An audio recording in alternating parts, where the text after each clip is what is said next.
I'm always looking for new ways to do things, but I haven't found better drills than playing. That's like one of the things I keep going back to. Like, I feel like I keep doing the same things over and over in practice sometimes, but it's like we're playing a lot. We play a ton, and so like and that's, to me, that's how the game's played. It's helped me become a better coach because, one of the hardest things my first year as a head coach, we did a ton of drills, and then we got to the game, and I was coaching a different game than I had practiced. And the game's played 5-on-5, and to become a better coach at coaching 5-on-5 scenarios, I think you got to play a lot of 5-on-5. Hey, Coach, I'm excited to share this episode of Game Time with you. I talked to Bart Brooks, head coach of the Belmont University women's basketball program. He shares how he manages to coach a team that's hard to play against and one that plays with joy. He also talks about their high offensive efficiency, how they achieve those goals, and why it's different than most efficient teams. Coach Brooks shares a ton of great insights. You ready? Let's go. What do you want your team to be known for year to year, and how does that show up in your practices? Yeah, that's like an interesting question, because I think when I think about our players and our team and all that goes into our profession, at the end of the day, like, what is it that differentiates us? And for me, I always want our players to be really hard to play against and really enjoyable to watch. So I think of it from when we're playing against our opponents. I want it to be really challenging. I want it to be relentless. I want it to be, they don't look forward to playing against Belmont. Mhm. And for our fans and the people in the community that support us, I want our team to be really fun, really enjoyable, really someone that they can get behind and support. So, that can come in a lot of different shapes and sizes. But I think one of the biggest things is that we try to just focus on, we've got to play really hard, and we've got to be really competitive, really in all parts of the game, to be hard to play against. And then we've got to have, as we do that, there's got to be a joy and an excitement and an enthusiasm for what we do, because it's contagious. And the people that are there watching us play, if there's joy and there's smiles and there's fun being had, that's usually fun to watch. So one of the most notable ways to be an exciting team is to run up and down the court, score lots of points. You guys are very efficient offensively. Do you have any offensive philosophies or principles that you'd like to share that have helped you become so efficient and so successful? Yeah, I think that's always like one of our biggest goals every year, is that we want to be really efficient offensive program. And I think with efficiency, there's a lot of different ways you can achieve that. But for us, we work really hard to give our players freedom. And it sounds like a little bit, sometimes efficient teams are really programmed and really scripted, but I think for us, we're a little bit the other way, that we give our players a ton of freedom to make decisions and play aggressively, use their instincts and not have to think as much. And over the course of the year, we usually get to a place where they're really good at finding the play that's in front of them. We use that term all the time: make the play that's in front of you. And I think one of the biggest offensive epiphanies I've had as a coach, and obviously having the opportunity to work for Coach Bruno at DePaul, and learning, he's an offensive genius in my book, and learning from him that his job is to give our team a solution for every coverage, every defense, and then just to give them the freedom to make those decisions on the fly. Because so many times in coaching, we try to script everything, and there's a subtle adjustment to a ball screen coverage, and all of a sudden, your players, you're relying on them to make the decision ultimately. So we kind of start from that place where we give our players a ton of freedom to find solutions to the problems. And through that, I think they build confidence that there's really nothing that we don't have we don't have a solution for. And I love that mindset. And I think that's helped us with our efficiency. And now it's not always efficient and when the year starts, but usually as the season goes, we become a lot more efficient. Yeah, I find that type of thinking will really help in terms of shooting percentages. No one's thinking in their back of their head, am I supposed to be doing this? Am I allowed to? I noticed that you guys last year, your team was top 50 in 3-point percentages. Transition wise, even better, top 15 in the country. Do you have any shooting drills that, or one shooting drill that you really enjoy running that you could share? Yeah, I think the shooting, it's kind of goes back to as educators, are we training? Are we training a repetitive repetition of a skill, or are we educating and giving them um, kind of a system to adapt to their environment? And I think shooting specifically, we've got these beautiful shooting machines in the gym that our players use, and they get so many block repetitions, so many catch and shoots, so then they can get it done quickly and really efficiently. But that's without a defense and a decision.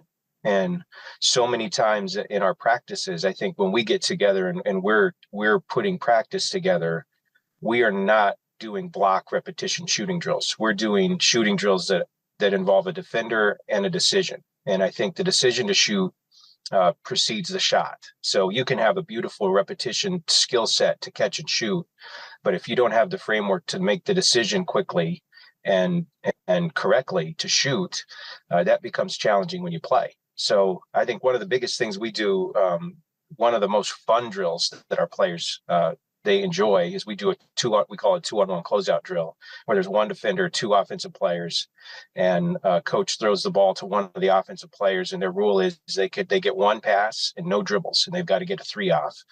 And the defender's job is to just run to the ball and contest like crazy. And that's really the only rules. And our players love it because it kind of gives them a decision to on their catch. Are they open? Do they have space to shoot it? Do they move it one more and then the next guy ready to catch and shoot? And there's always a time and a defender chasing the ball, so they don't have an endless opportunity to catch and shoot. They've got to be ready and let it go. So I think our players love that drill, and it's fun for me as a coach to watch them enjoy what they're doing too. That's great. I feel like when I watch film of your team, that really shows up in transition. When I notice two things about your team, they headman the ball extremely well. They find the open players on the wings, or the trailer following. And number two, which goes with what you were talking about earlier, they're not shy to shoot it. If it's Yep. open, you shoot it. Yep. What are the most important aspects to transition offense that you feel help your team? Yeah, I think what we're always trying to find in transition is an advantage, and I think numbers advantages are the best advantages you could get in basketball. So as we get possession of the ball, I think the player with the ball is immediately looking for a numbers advantage. And do we have a 2-on-1? Do we have a 3-on-2? Do we have more offensive players on the right side than they've got defenders, and that's where the ball's got to go. And just trying to find those quickly. If we can push it up the floor, obviously with a pass, that's preferable. But then if we don't have a numbers advantage, often in transition, we'll have an advantage in space. And so when we've got players who have the ability to drive the ball or be, use their skill set off the bounce, sometimes you don't have to have a numbers advantage. But if you've got space to attack, defenders aren't set and loaded to the ball yet, that's a great advantage for us too. So we're trying to help our players, especially our point guards, that if they can't push ahead to a wing, they can't push ahead to a rim run, that they're trying to attack the space on the floor. And we don't want to dribble into a crowd. We want to dribble into space. And so we try to train them to use their eyes to find the empty space on the floor and attack it. And then that'll either draw help or allow them to get a second defender committed, so we can spray it out to a three and then maybe get a closeout to attack, or maybe we can get to the rim and get some easy ones in transition. Do you find that it's easiest to drill that through repetition in practice or game film or a mixture of both? Yeah, we do a ton of play in practice. So I think probably getting this from Coach Bruno and my time at DePaul, that we rarely stay in the half court when we do offensive or defensive work. Even our shell drills, a lot of our shells will be in the half court for, maybe a couple of minutes, but then we're always transitioning out of it. So, if we're in a 4-on-4 shell, we'll transition the other way at least one trip, just so there's repetitions in the transition. So we try to rep that a ton. I don't know how many.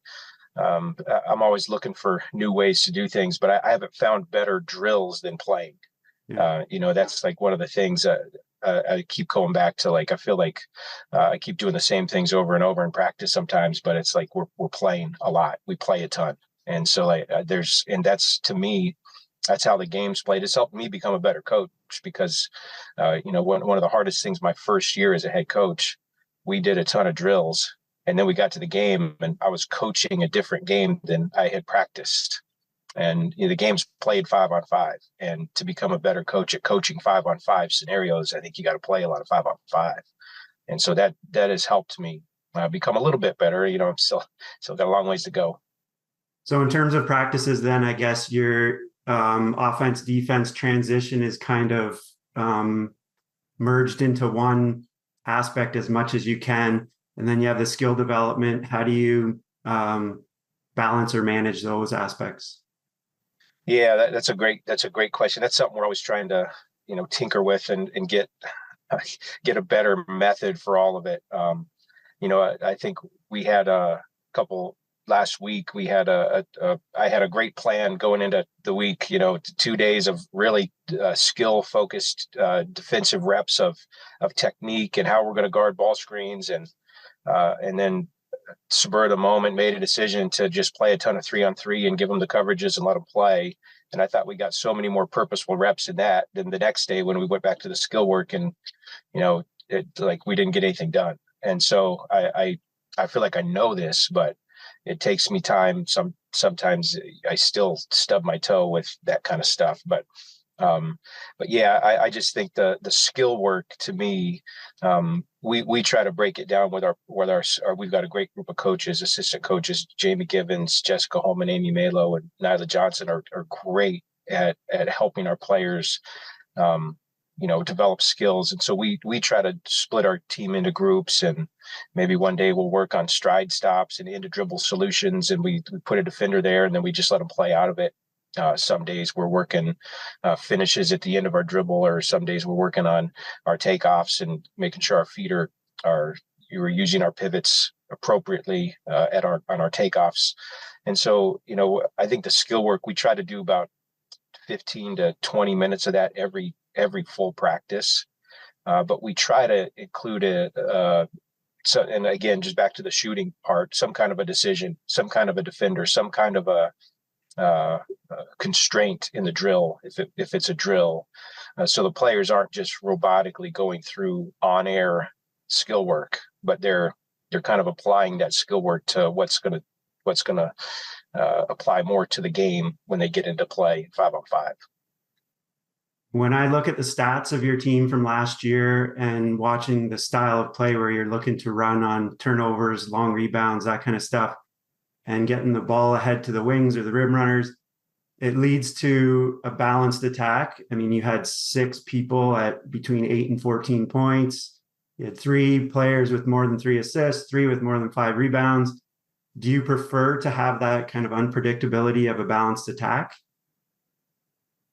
Yeah, I mean, I think last year's team, we had kind of a unique group in that we did have a lot of players who had the ability. We had 6 players who could score 20 any given night, and that's a good luxury to have as a coach. But it also came as a little bit of a challenge that when we were late game situations multiple times, there was probably a little bit of an unsuredness from our team about where we're going to go to get a basket. And so I think as a coach, there's benefits to both, but I think it's more difficult to play against teams that have a lot of weapons, that everyone's a threat. And, our style, I think when we're at our best as a style and how we play, how we move the ball, it is really equal opportunity offense.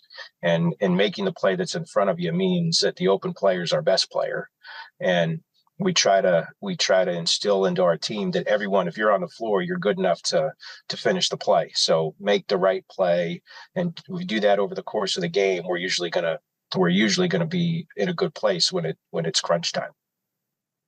So just to jump back quickly to skill development, I noticed in the stats as well, your senior graduate, Blair Schoenwald, had a remarkable turnaround in 3-point percentage. Her first 2 years, mid-30s, then 24% in her junior year, and over 50% in her senior year.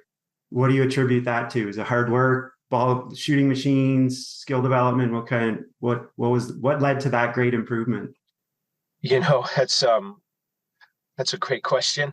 Um, I think I don't know that I had anything to do with that. I think that was 100% Blair. And as a senior, probably having the confidence that she was, she was one of our.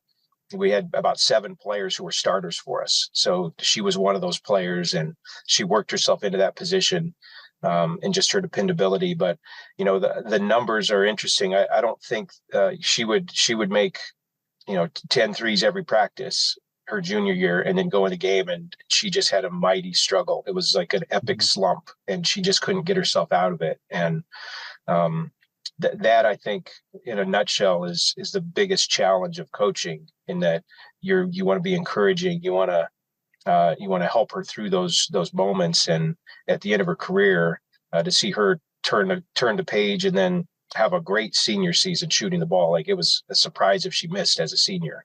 And I think, in a nutshell, that's always what you expect from shooters. It just usually doesn't happen from season to season. It happens from game to game. But for Blair, she went over a season basically, and then caught fire as a senior.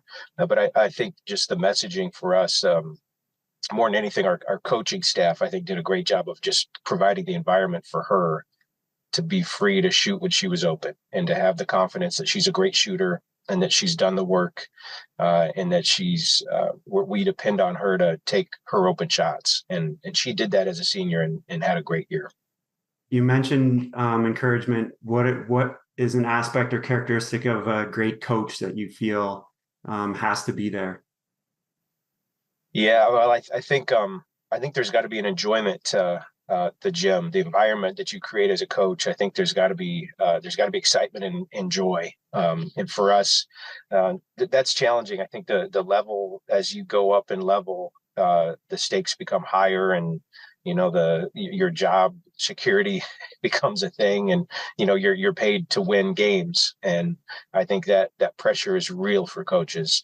But at the same time, when you evaluate um, the best environments and the best players and how they're at their best, they're usually at their best when they're confident and happy. And so we try really hard to create an environment for those players that, when they step in the gym every day, at some point in their life, they fell in love with basketball. Like, as a little girl or a little boy, as a player on a playground. I've got a 7 and a 9-year-old little boys, and we were at the park the other day just playing basketball, having the time of our life in 95-degree heat. It didn't matter, because my little guy loves basketball, and I love that. And so all of the players that we're coaching, they fell in love with basketball. And so sometimes, as coaches in college and even high school, players can fall out of love with basketball if the coach doesn't create a very good environment, or an environment that allows them to find joy and find confidence and success. So for us, that's probably the biggest thing, that we really work hard to try to create an environment for our players where they can learn, they can grow, they can explore, add things to their game, but also, you know, keep the joy and the love that they've had for the game. So, in terms of joy and loving the game and raising to new levels, let's talk about your preseason schedule. You got a doozy. Yeah. When I look at the ESPN way too early top 25, I mean, you're starting out with number 14, Kansas State, 15, Ohio State, 11, Duke, and then you're in the Fort Myers tip-off where you're going to have Michigan and possibly Virginia Tech or Davidson. And that's just for November. And then you get into December and it's rivalry game with Middle Tennessee, who was 30-5 last year. And one of their losses was courtesy of Belmont. And then Mississippi State, and then Kentucky, who's going to be vastly improved as well with Georgia Amore and Coach Brooks over there.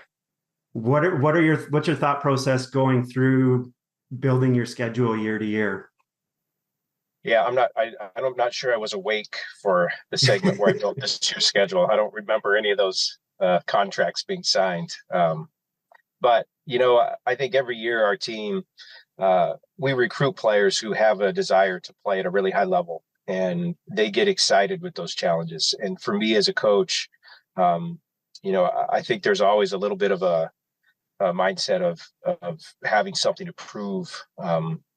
That we're able to compete against the best teams and the best coaches and the best players, and if we're able to find a way to score a basket against the Duke Blue Devils, like we're going to be pretty good. And that challenge that's in front of us, I think the old saying that do you prepare the team for the path or do you prepare the path for the team? And I think for us, we really try hard we're preparing our team for what's ahead, and that we're not afraid of any challenge, and whatever the challenge is, it's not going to be enough to break us.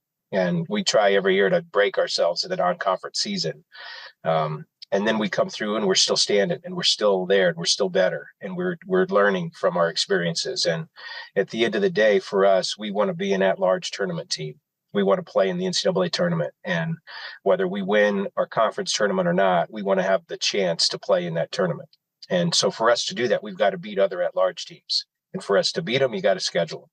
So I think I'm just fearless about who we play, who we schedule, knowing that no matter what the result is in November, our team is going to improve vastly from that challenge. So you had mentioned in our email communications that you're recruiting last week on the recruiting trail. Do you have any advice for coaches as you kind of go from recruiting gym to gym and what you see? Is there anything that high school coaches should focus on to help their team and help themselves get better? Yeah, and you know what? I love it because I get to watch other coaches do stuff. I get to watch practices and breakdowns, and I learned 3 or 4 new things from my trip last week, just from some really really good high school coaches. So I selfishly love it because I get to see new ways or hear new terminology or maybe a different way to communicate something to a player that might stick better than how I've done it. So I love doing that on the road, and I think I've seen so many good practices over my time as a recruiter.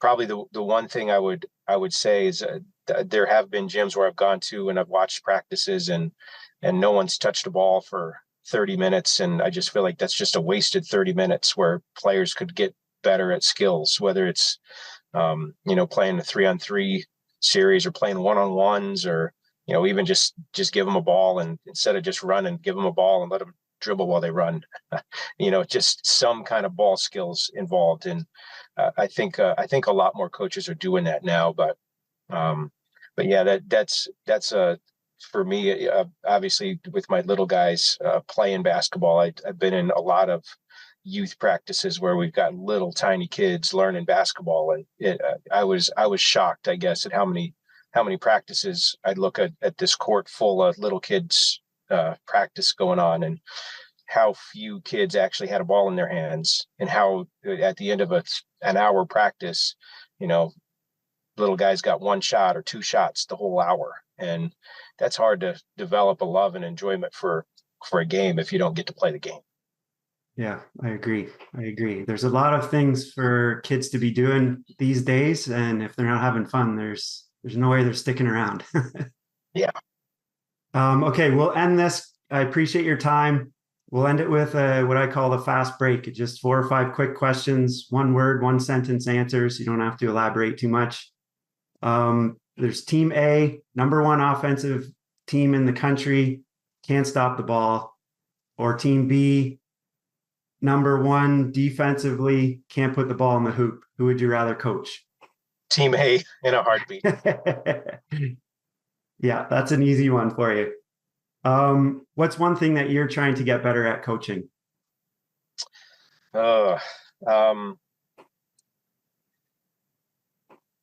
Offensive rebounding. Yeah. What do you feel is the most effective way to develop a young player's basketball IQ? We've touched on it a bit throughout the interview, but play. You've got to play more pickup. Yeah. What was your first role, paid or not paid, as a coach? Unpaid, volunteer. What age group was it? It was I was a student intern at a school at University of Wyoming in college. Yep. Yeah. Okay, last one. I'll get you out on this. Nashville is on my bucket list, especially I have two daughters, 9 and 12, big Taylor Swift fans, obviously. So they're always wanting to go to Nashville. Belmont Bruins women's game is on the list. What's one restaurant and one site that we should see as well? Man, you can't go wrong with Edley's Barbecue. It's right down the road, and the brisket is amazing. And then when you go to sites, the Ryman Auditorium, the original Grand Ole Opry downtown, it's a magical place to listen to music. Mm-hmm. Awesome. We'll add it to our list. Coach, I appreciate your time. I love learning about your philosophies and your systems. You definitely have a new fan in me. I'll be cheering you guys on throughout the year, and I appreciate your time. Thank you, Dan. Thanks for having me. Appreciate all you do. And if you're ever in Nashville, you give me a buzz. I'd love to take you around. Sounds good. Thank you very much. Best of luck this year.